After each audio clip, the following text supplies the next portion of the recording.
1951 أعلنت الحكومة المصرية برئاسة مصطفى النحاس إلغاء معاهدة عام 1936، وبإلغاء المعاهدة أصبح وجود القوات البريطانية في منطقة القناة احتلالا غير مشروع، وتوقعت السلطات البريطانية أن تتعرض قواتها لكفاح شعبي واسع النطاق، لذا بادرت بإرسال إمدادات عسكرية إلى منطقة القناة لتعزيز قواتها هناك.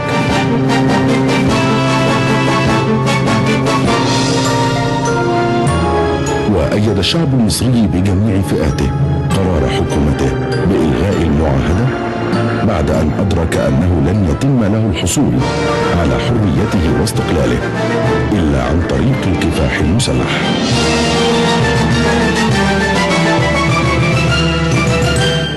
سنة 51 بعد أن ألغيت المعاهدة الإنجليزية المصرية وأصبح وجود الجيش الإنجليزي في منطقة القناة غير قانوني، بدأت المقاومة من كتائب الفدائيين ضد القوات البريطانية.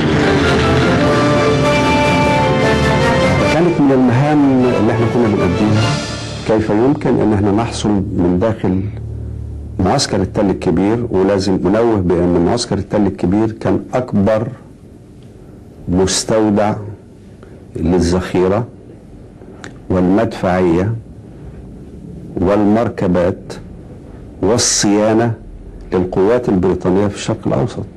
العمال بتوعنا اللي جوه وهم كانوا عمال على مستوى عالي من الكفاءة الفنية والوطنية، بيقولوا ان المواسير عيار كذا في مخزن كذا في المنطقة الفلانية، ناخد الذخيرة، ناخد المدافع، ناخد يعني كل ما كان يمكن ان احنا نقدر. حسن طلعت الله يرحمه ويحسن إليه ده كان له دور كبير جدا، لأنه هو اللي أقنع العمال وخلى العمال تسيب معسكرات الجيش الإنجليزي ورحلهم على القاهرة، فراحوا معتقلينه وركبوه عربية وخدوه. 25,000 عامل مصري في المعسكر اللي أنا كنت متواجد فيه التل الكبير خرجوا من المعسكر، أعطوا المعسكر ظهورهم برغم المرتبات الخيالية اللي كانوا ياخدوها مقارنة بالمرتبات وزغائهم.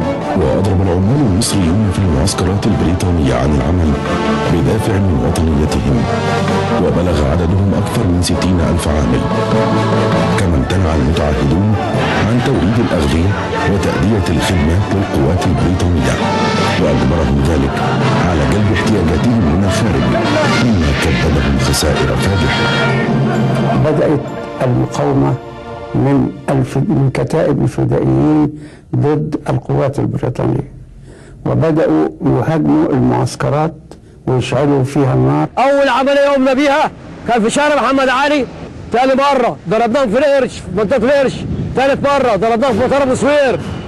وكانت خطة الإنجليز لمواجهة الكفاح الشعبي هي عزل منطقة القناة عن القطر المصري، ولذا قامت قواتهم بالسيطرة على المدن والقرى في هذه المنطقة، واحتلت مداخل الطرق المؤدية إليها، وعمدت إلى العدوان على سكانها بوسائلها الإرهابية من قتل وسلب ونهب وخطف للمواطنين وللمواد الغذائية، مما أدى إلى ازدياد حدة المقاومة والكفاح ضد المحتل الغاصب. سموني شزام علشان كنا عاملين كمين في طريقه بعد نقطه ابو سلطان، كان في شجر موالي على الطريق على طول، فعملنا كمين هناك وفيها 3 عربيات مليانه اسلحه، قلنا ناخدها منهم عشان نديها القياده بتاع الفدائيين. فاللي حصل بالظبط طلعت فوق الشجره انا وخلينا شويه معيز، ضربوا شويه معيز سرحوهم قدام العربيه، هدت، رحت انا ناطط من الشجره على العربيه وبالمسدس ميه هد، ورحت موقف الانجليزي ورحت ضربه في وشه بالبناء، راح نايم، رحت واخد السن منه ورحنا مرفعين عليهم وخدناهم اديناهم القياده، فسموني شزام بقى، فطلعت عليه شزام. اللي حصل ان من كثره العمليات الفدائيه بتاعتنا فيهم وخطف السلاح وكده، فبعتوا رساله لحيدر يجيب لهم نبذه، جاب بلوكات الامن دي عشان تحافظ عليهم مننا وتشترك معاهم انهم يقبضوا علينا ويمسكونا ويعملوا ما نعملش اي حركه فدائيه في العدو اللي محتل بلدنا.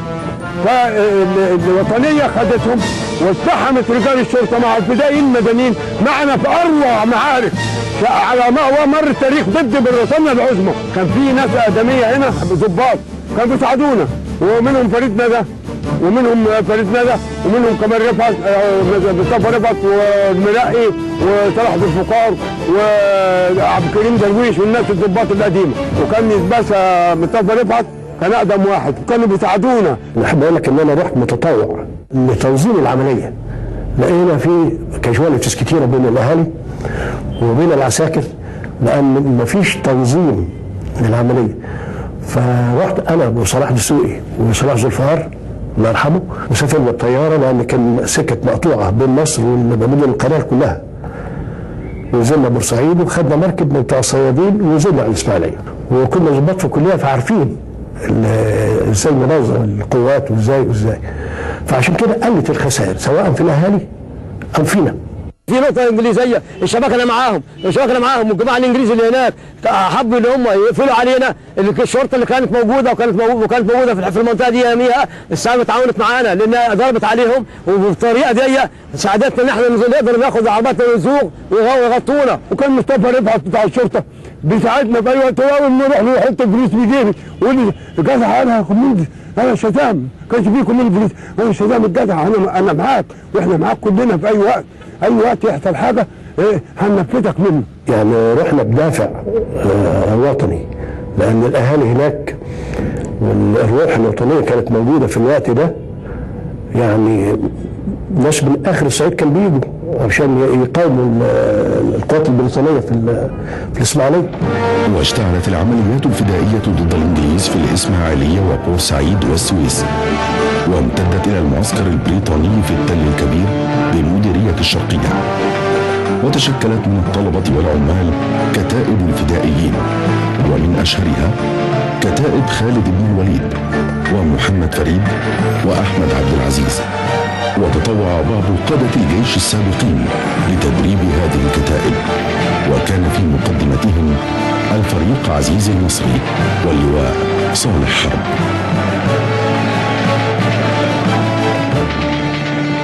كنا مقسمين مجموعات، يعني كل مجموعة عارفة المنطقة اللي هي فيها.